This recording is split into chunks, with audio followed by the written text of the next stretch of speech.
Okay, Curran, it's time to talk about the biggest story in boxing, and not just boxing. This is a big story in all of sports. And you have the biggest star in Canelo Alvarez suing Oscar De La Hoya, suing Dazn, suing Golden Boy. You're gonna have to discuss it. This is a story that broke on late on Tuesday night. Mike Coppinger of The Athletic reports that Oscar De La Hoya unhappy. We've heard about how unhappy he was with everything that was going on with Dazn, the fights and all that, and it all came to a head when we find out that he is in fact taking them to court, Los Angeles federal court. Oscar De La Hoya is on the hook here, as well as DAZN, and Canelo's not happy. I want to get your initial thoughts on this, and just from a short-term standpoint, this absolutely sucks. This sucks for fight fans. We've seen this story play out. Most recently, Andre Ward and Mikey Garcia were suing their respective promoters. They were out of the ring for multiple, maybe going on a year or two for Mikey Garcia, and I have to go back and look for Ward, but it was a substantial amount of time. This sucks in the short term because Canelo sits out. In the long term, maybe Canelo gets out of this deal. Looking ahead and skipping over some things. Maybe he gets out of this deal, becomes his own promoter. He can take it to pay-per-view. He can go to Fox. He can go to ESPN. And who knows, we might not get a lot of small fights with Canelo. Maybe just big ones. And he recoups the money that way. So this can go a lot of different ways. But your initial thoughts when you first heard about this Canelo news? This is terrible for boxing fans. We want to see the best fighters in the ring. Canelo Alvarez in the top of the pound-for-pound list, at the top of popularity, as we know. We want to see him fighting top opponents. That's clearly not happening, and that's going to be halted for a while now with this lawsuit. It's also been a tough 24 hours for DAZN. We saw reports on Twitter and elsewhere that they're having layoffs in the U.S. office. They're going to look more at a global brand and look more at global type of programming. So that's not a good thing necessarily for American boxing audience. And I think the biggest issue, if you look into this lawsuit and what the problems are, seems to be this whole premium opponents, right? What is a premium opponent? What's not? And Dan, I know we're going to get into this, but the initial reports seem to be that DAZN said a premium opponent would be Oscar De La Hoya, who's 47 years old, Khabib Nurmagomedov from the UFC, a mixed martial artist, and Jorge Masvidal, also from the UFC. So it seems like in their mind, what they think is a premium opponent is an opponent that can get a lot of eyeballs and attention, not necessarily the best boxing match that's possible. Yeah, I don't even know where to go with that. I mean, that was the biggest thing that you took from this, or I think a lot of fight fans are seeing. A lot of people, reporters on Twitter are putting out excerpts from the 24-page document, and that's part of it. It's part of it. It wasn't actually in the document, those names, but Dan Rayfield reported that DAZN they don't deem like a BJ Saunders. They weren't deeming a Callum Smith as a premier opponent. They were going towards a circus event. They were going towards a crossover event. So they want DAZN's executives, the guys that make the decisions at the top. They want Canelo Alvarez, a guy who's just turned 30 years old, who's already has a Hall of Fame resume and is going towards all-time greatness, to fight one circus type event per year. I think that is a lot to ask for Canelo. Who knows if he even signed up for that? Another thing I want to know is, when did they pivot to those types of fights? Was this known in the 2018 deal that we want you to fight these types of opponents, these types of crossover events? Or is this something that happened when things went south, when they started to lose subscribers, whatever the case may be, not getting the biggest fights, or the COVID-19, which they say this has nothing to do with COVID-19. That's another thing as well, is that the DAZN, that's what came out last week, is that cutting Canelo's purse in half has nothing to do with COVID. It has to do with us being unhappy with some of the opponents that they have not been able to produce for us, most notably Triple G. But if you take a look at the lawsuit, they never had to sign off on an opponent. DAZN didn't have any say. It was up to Golden Boy. That's when Golden Boy went and said, yeah, we promised that he'll fight Triple G, even though they had no signed deal for this. So there's a lot to unfold here. There's a lot of, it's like a triangle of just ridiculousness going on in the boxing world between the biggest star, and I think we're all losers. I mean, this isn't a good thing unless something comes out of it where we get Canelo back in the ring soon. But we've seen this play out numerous times. That's not how it works. Yeah, I mean, Dan Rayfield said earlier, it seems like DAZN is having buyer's remorse, and that does seem to be the case. But we do have to look at, right now we're hearing the Canelo Alvarez side of things, right? He's putting out the lawsuit. We're seeing the excerpts. He's saying that, according to his paperwork, DAZN did not have a right to refuse opponents. We don't know for sure if that's true or not. We don't know what the relationship exactly was like. Maybe it was like Canelo says, or mandatory mandatory opponents come into play, like Avni Yildirim or whatever, and then the zone says we don't want that. Fight someone that has a better, is more well known and things like that. So we don't know exactly what's going on, but bottom line is we want this deal to work out, because at the end of the day, we want to see Canelo Alvarez fight for what used to be $10 a month, now $20 a month, not on pay-per-view. That's a good thing. So it would be good for us if they are able to figure out a way to make these big fights happen. And if you look at who Canelo fought in the zone deal, he fought Rocky Fielding in the first fight, a tall opponent. It wasn't necessarily the easiest fight. Canelo looked great. He fought Daniel Jacobs, who's absolutely no slouch, a great competitor, top of the division. And then Sergey Kovalev, we know that is an aging star, and that was probably going to be an easier fight, but still a challenge moving up to light heavyweight. So it's been interesting fights for Canelo, but it doesn't seem like the zone necessarily is interested in interesting fights or even top boxing matchups. They want things that'll move the needle. We know that they were involved in Logan Paul versus KSI, right? And then there was rumors that Logan Paul may fight Antonio Brown or whatever. They are interested in these fights because they move the needle and get the public consciousness into becoming a subscriber. That's what it's about, getting these subscriber numbers up. But as I said, right now we have to be a little bit wary because we are seeing the Canelo Alvarez side of things. I want to see the zone response to all of this. Yeah, it's funny. Canelo Alvarez is known as a counterpuncher, but he put out the first punch when it comes to this lawsuit. And you brought up Danny Jacobs. You brought up the Rocky Fielding fight. I do not think was part of the initial DAZN contract with him. You brought up Kovalev and you brought up Daniel Jacobs. They sure as hell paid Daniel Jacobs what would be a premium fight. I think he got somewhere close to $12 million to fight him. So somewhere along the line, things changed drastically. Listen, none of us are lawyers. If we were, we wouldn't be doing this show. We would be spending all along on Twitter. We're going to follow along and keep an eye on this story. On the other side of the break, we're going to get into some of the other big topics going on in the world of boxing as well.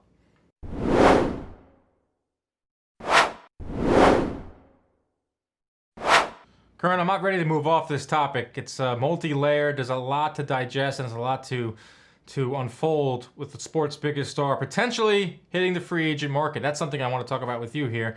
And now let's play devil's advocate. And Canelo, he is a free agent and he's now willing and able to go to any of the other entities in the world of boxing. And who knows when this is. This could be a year from now. This could be a couple months. Like we said, we're not lawyers. We don't know how this is going to play out. And if you think you know it's going to play out, you're wrong. You don't know. But let's just do that. Let's look ahead and say that Canelo Alvarez is a free agent. There's also, he can do a fight-to-fight deal. He can go to pay-per-view.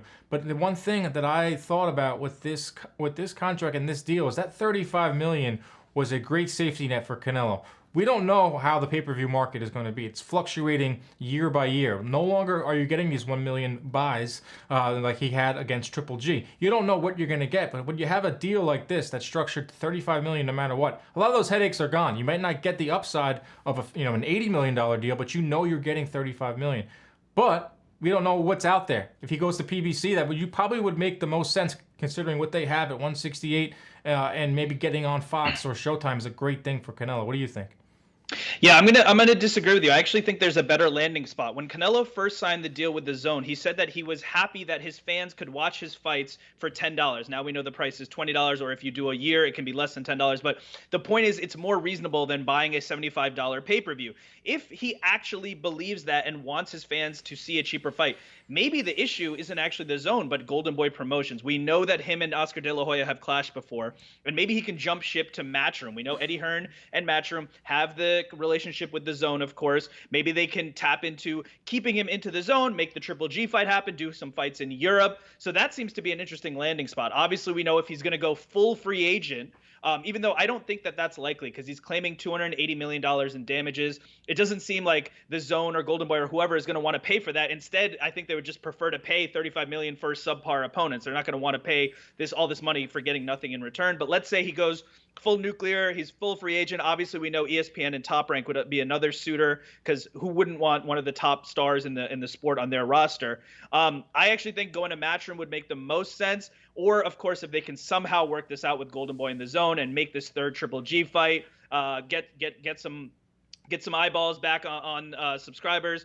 And we do have to talk about, also mention all of this, was the Zone wanted Canelo to fight on a skyscraper. I guess they're looking for interesting and innovative places for them to fight. So does that mean that King Kong was one of the premier opponents on the list?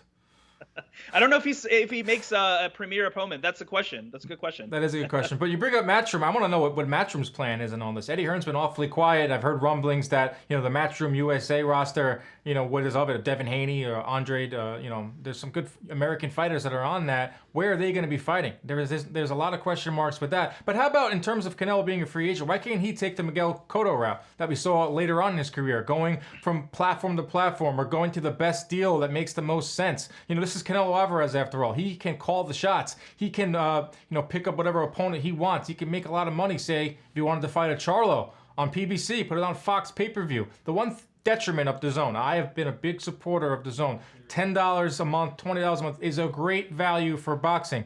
But it prevented a lot of the biggest fights from happening. A lot of these crossover, and I'm not talking crossover fighting Khabib. I mean, going across the street and fighting a Charlo. That's not possible when you are on DAZN. You can't have a streaming service team up with a Fox, traditional pay-per-view. We saw it happen. It was one of the things that was going to stop Joshua and Wilder from fighting. We saw it happen with Fury and Wilder coming together, ESPN and Fox. So maybe Cotto can finesse. Maybe Canelo can finesse this. Because he is a businessman. He's learned a lot in his short time in boxing. He can finesse it. He can go fight per fight. He can make the most of it. I think that is another avenue that Canelo should take. On the other side of things, Cotto, I'm calling you Cotto. Curran, we're going to talk about some of the biggest fights that are on the October schedule. There is boxing to talk about. We don't have to talk about litigation and bad calls and bad decisions. There are some big fights coming up in October, and we're going to get to those.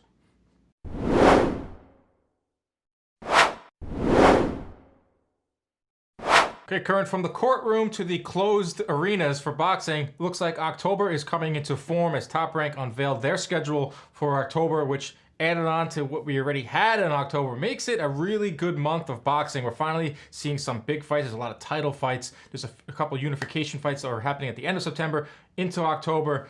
The fights that I am most looking forward to, I want to see this Jose Zapata versus Ivan Baranchy's fights going off at 140. The 140-pound division is starting to heat up. We just saw Jose Ramirez with his win over Victor Postal. Right off the bat, on October 3rd, we're seeing a lot of action right there. Following up with that, Emmanuel Navarrete, he's going up against Ruben Villa. That's his WBO featherweight title on the line. Lipinets is in action. Beterbiev is in action. He also is trying to defend his title at 175. He's looking at a clash with Joe Smith down the line. Of course, Gervonta Davis and Leo Santa Cruz as well. So there is a lot of big fights.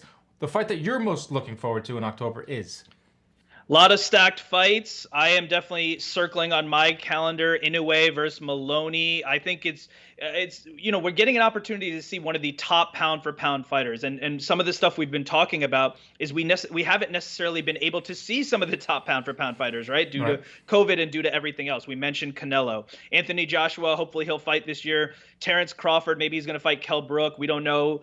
Triple G, we haven't really heard much. Pacquiao, who knows? So you're getting a top guy to come back, and he's fighting Maloney. We saw him in the bubble. We saw what he could do, so it'll be somewhat of a test. We saw the super interesting fight between Inoue and Donaire at the end of last year. I was itching for you to see more of the monster, and for me, that's the one I have circled on my calendar. And then, of course, a close second for me, Tank Davis versus Leo Santa Cruz. That'll be another all-action fight. Let's talk about Leo Santa Cruz and Gervonta Davis, a fight that is kind of like, getting pushed aside. I think Showtime will start to pull out their promotional arm here and get this one going. It's an interesting fight, man. The more closer we get to it, the more excited I am from a stylistic standpoint. Gervonta Davis, the power punching. Well, we all know what he can do, but has problems with his weight, has problems with his engine. You saw that in his last fight with Gamboa. It kind of ran out of steam towards the end of the fight. I wouldn't say that was a great performance from Gervonta Davis. And Leo Santa Cruz, obviously been in a lot of wars. There was a ton of punches, but even his punch output is starting to go down a little bit, starting to decline. That's an intriguing matchup. Who are you edging right away off the bat? Because I feel like there's a lot of different opinions on this one. Yeah, I mean, I think Tank Davis will find a way to get it done. I think when he's motivated, we've seen good things from him. Obviously, in his last fight, it seemed like he was a little slow, but then at the end of the day, he did get the knockout win. So I'm definitely looking forward to that one. I think the biggest thing about this schedule that we have to look at is that we hope that most of these fights happen. I mean, we saw Jamel Herring fight recently. His fight was postponed 2 or 3 times. because of coronavirus. That can change training. That can change, you'll have an inconsistent training camp. You may not have all the things you used to have. That may force your fight to get postponed because someone in your camp has a positive test. Right. So the biggest thing for me is like, I just hope we see most of these fights. Right, and then we didn't preface this whole segment by saying that obviously Teofimo Lopez versus Vasyl Lomachenko is the fight that we're all looking forward to, but we're going down a little bit. We're going into the weeds here. Another one that has been talked about and rumored, and we don't know if it's actually going to happen. It's also on Halloween night, as we can see Alexander Usyk going up against Derek Chisora.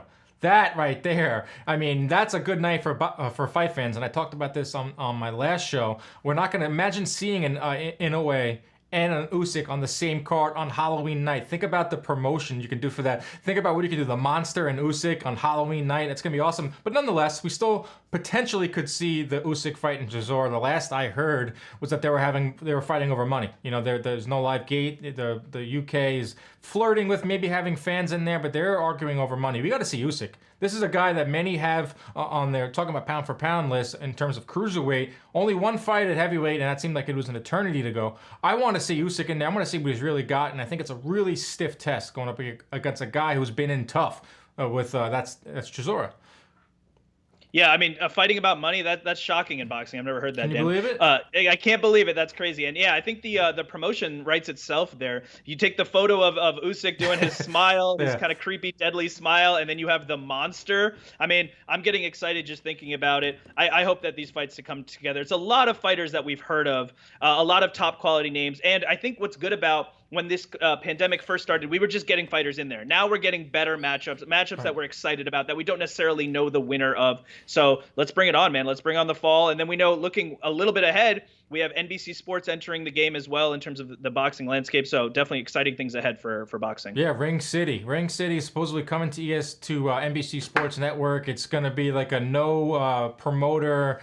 There's not going to be obligated to put on fights under a certain promoter. They're going to buy the best fights. They're going to go for it. I'm cautiously optimistic about that plan. I think, if you can recreate, it's just hard thing to do. Recreate what they were doing on the USA back on Tuesday Night Fights, which is not easy because it would have been done already. But if you can recreate maybe a Thursday night thing where the fans know what they're getting, you can't, fool boxing fans. If you let them know that, listen, this isn't like a top fight. There isn't a lot of expectations, but it's a good prospect going in tough, getting tested, or just whether it's a good prospect getting TV time. I think that's a really good revelation, and I'm glad that you brought up that Ring City that's coming to NBC Sports Network. A shout out to everyone that's putting that together. That's it, Curran. I really appreciate you coming on the show with us this week. We're going to play some golf on Friday. We have a big golf match, me versus you, and the Douglaston Golf Course. If any fans want to show up and root us on in the gallery, wear your mask, because I'm coming for you, man. Hey, if you come for me, I may have to file a lawsuit against CompuBox, Inside Boxing Live. There's a couple other entities there. I just want, may have to look for my buyout. Litigation, that's the hottest thing going in the streets right now. Thank you, Curran Bhatia, once again for joining us. Check out his podcast, Ask the Experts podcast, doing great things in the world of boxing. We'll talk to you soon, Curran. Thanks, Dan.